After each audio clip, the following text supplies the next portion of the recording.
എന്ത് പറ്റി കൊറേ കാലമായാലും ഇങ്ങോട്ടൊക്കെ വന്നിട്ട് കാര്യമുള്ളപ്പോ വന്നാ മതിയല്ല.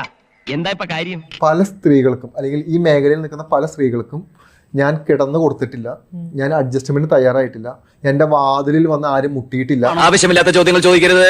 അല്ല എന്റെ മുതലാളി അറിയുന്ന വാർത്തകൾ പൊടിപ്പും തൊങ്ങലും ചേർത്ത് നല്ല വെടിപ്പായിട്ട് നാലാളോട് പറയുന്നോണ്ട് തെറ്റില്ല. പിന്നെ നമ്മുടെ നാട് നാറി കിടക്കുന്നത് നാറിയ വാർത്തയിലേ ഉണ്ടാവുള്ളൂ. എനിക്ക് അത്തരത്തിലുള്ള ഒരു തരത്തിലുള്ള മോശ അനുഭവങ്ങളും ഉണ്ടായിട്ടില്ല എന്ന് പറയേണ്ട ഗതികേടിലോട്ട് മലയാള സിനിമയിൽ അഭിനയിക്കുന്ന നടിമാർ എത്തിയിട്ടുണ്ടോ?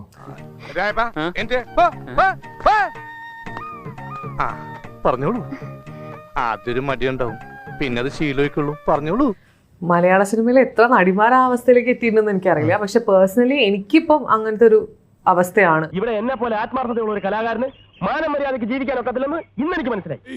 ഈ അടി പിടി വെടി ഇതാണല്ലോ സിനിമ. 3-4 പേര് ചേർന്ന് എന്നെ ഉപദ്രവിച്ചു.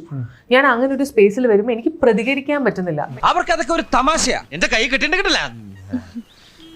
സോറി എന്നെ അടിച്ചിട്ട് എന്നെ ഉപദ്രവിച്ചു. എന്നിട്ട് അവർ എന്നെ ഫിസിക്കലി ഹരാസ് ചെയ്യുകയാണെന്നുണ്ടെങ്കിൽ എനിക്കൊന്നും ചെയ്യാൻ പറ്റില്ല. ഞങ്ങളെ പോലുള്ള പാവങ്ങളുടെ മെക്കിട്ട് കയറുന്ന, ഞങ്ങളെ മാന്യമായി ജീവിക്കാൻ സമ്മതിക്കാത്ത ഇവനെയൊക്കെ MG റോഡിൽ നാട്ടുകാരുടെ മുമ്പിൽ വെച്ച് കുരിച്ചു നിർത്തി കൂമ്പിലിടിച്ച് ബാക്കിൽ മണ്ണെണ്ണ ഒഴിച്ച് വായിൽ തിരികെ കത്തിച്ച് ചാമ്പലാക്കണം എന്നാണ് എന്റെ ആത്മാർത്ഥമായ അഭിപ്രായം. ഇത് ഇങ്ങനെ ചെയ്യുന്നത് കൊണ്ട് മറ്റേ വ്യക്തിയുടെ വർക്ക് കട്ടാവുന്ന എത്രയോ സംഭവങ്ങളുണ്ട്.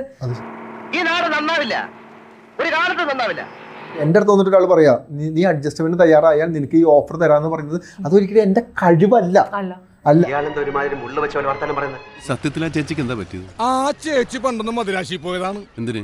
നടിയാവാനായിട്ട്. വെറുതെ ആയി.